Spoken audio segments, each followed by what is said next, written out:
វាមិនច្រើនប្រហែលទេត្រឹមតែ$50,000ប៉ុណ្្នឹងឯង$50,000អូចង់សួរថា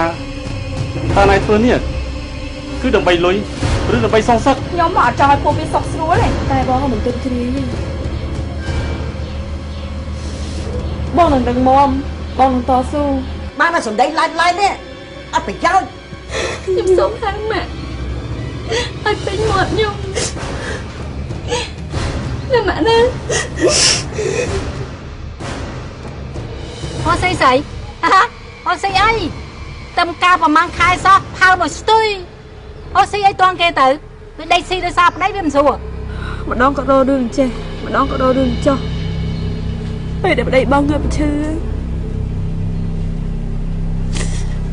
បងគ្មានលុយមករៀនលេងខ្លួនទេ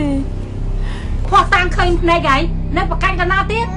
អើយពិបាកបានលោកអើយនៅជាមួយអ្នកមានដៃមានជើងហ្នឹងទៅទាំងអស់ឯណាមិញខ្ញុំឲ្យនាងមើលការខុសត្រូវក្នុងផ្ទះនេះមិនមែនឲ្យទៅអង្គុយនិយាយអត់ប្រយោជន៍ទេនាងអាចធ្វើជាស្រីកំណានចិត្តខ្ញុំបានអត់លោកថាម៉េចមិញហ្នឹងមួយជាប្រពន្ធណាប្រពន្ធរបស់ខ្ញុំប្រាប់ថាអត់ស្រាប់បានអត់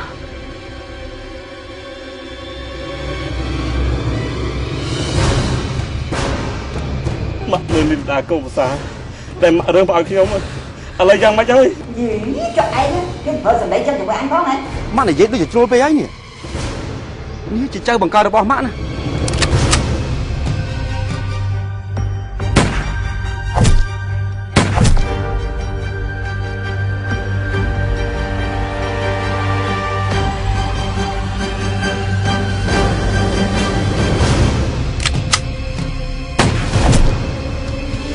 ម្ដងគឺខំ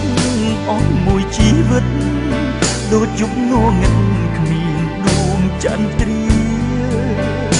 វិបដិសារីចេស្ដីក្រុមគ្រា